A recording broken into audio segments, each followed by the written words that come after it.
75वां सर्ग। राजा दशरथ की बात अनसुनी करके परशुराम का श्री राम को वैष्णव धनुष पर बाण चढ़ाने के लिए ललकारना। दशरथ नंदन श्री राम, वीर, सुना जाता है कि तुम्हारा पराक्रम अद्भुत है। तुम्हारे द्वारा शिव धनुष के तोड़े जाने का सारा समाचार भी मेरे कानों में पड़ चुका है। उस धनुष का तोड़ना अद्भुत और अचिंत्य है। उसके टूटने की बात सुनकर मैं एक दूसरा उत्तम धनुष लेकर आया हूँ। यह है वह जमदग्नि कुमार परशुराम का भयंकर और विशाल धनुष। तुम इसे खींचकर इसके ऊपर बाण चढ़ाओ और अपना बल दिखाओ। इस धनुष के चढ़ाने में भी तुम्हारा बल कैसा है, यह देखकर मैं तुम्हें ऐसा द्वंद्व युद्ध प्रदान करूंगा जो तुम्हारे पराक्रम के लिए स्मरणीय होगा। परशुराम जी का यह वचन सुनकर उस समय राजा दशरथ के मुख पर विषाद छा गया।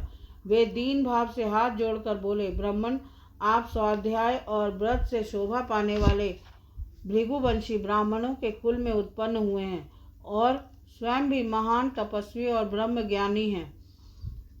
क्षत्रियों पर अपना रोष प्रकट करके अब शांत हो चुके हैं। इसलिए मेरे बालक पुत्रों को आप अभयदान देने की कृपा करें, क्योंकि आपने इंद्र के समीप प्रतिज्ञा करके शस्त्र का परित्याग कर दिया है। इस तरह आप धर्म में तत्पर हो कश्यप जी को पृथ्वी का दान करके वन में आकर महेंद्र पर्वत पर आश्रम बनाकर रहते हैं। महामुने, इस प्रकार शस्त्र त्याग की प्रतिज्ञा करके भी आप मेरा सर्वनाश करने के लिए कैसे आ गए? यदि कहें तो मेरा रोष तो केवल राम पर है, तो एकमात्र राम के मारे जाने पर ही हम सब लोग अपने जीवन का परित्याग कर देंगे। राजा दशरथ इस प्रकार कहते ही रह गए, परंतु प्रतापी परशुराम ने उनके उन वचनों की अवहेलना करके राम से ही बातचीत जारी रखी। वे बोले, रघुनंदन, ये दो धनुष सबसे श्रेष्ठ और दिव्य थे। सारा संसार इन्हें सम्मान की दृष्टि से देखता था। साक्षात विश्वकर्मा ने इन्हें बनाया था। वे बड़े प्रबल और दृढ़ थे। नरश्रेष्ठ, इनमें से एक को देवताओं ने त्रिपुरासुर से युद्ध करने के लिए भगवान शंकर को दे दिया था। ककुत्स नंदन, जिससे त्रिपुर का नाश हुआ था, वह वही धनुष था जिसे तुमने तोड़ डाला है। और दूसरा दुर्धर्ष धनुष यह है जो मेरे हाथ में है। इसे श्रेष्ठ देवताओं ने भगवान विष्णु को दिया था।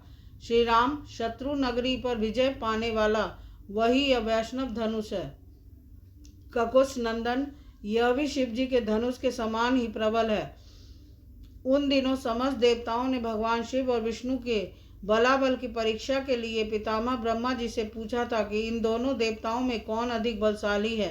देवताओं के इस अभिप्राय को जानकर सत्यवादियों में श्रेष्ठ पितामह ब्रह्मा जी ने उन दोनों देवताओं शिव और विष्णु में विरोध उत्पन्न कर दिया।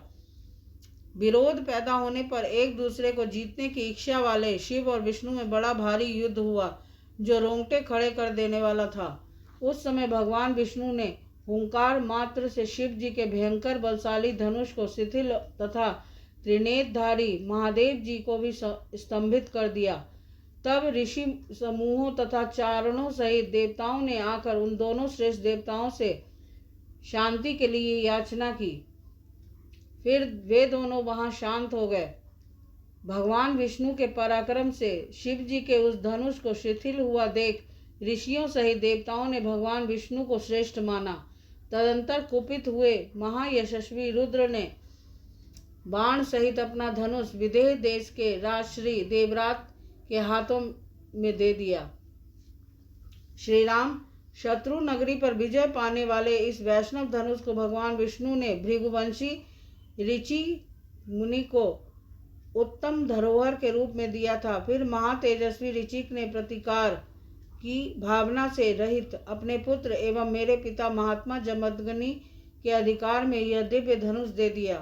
तपोबल से संपन्न मेरे पिता जमदग्नि अस्त्र शस्त्रों का परित्याग करके जब ध्यानस्थ होकर बैठे थे, उस समय प्राकृत बुद्धि का आश्रय लेने वाले कीर्तवीर कुमार अर्जुन ने उनको मार डाला।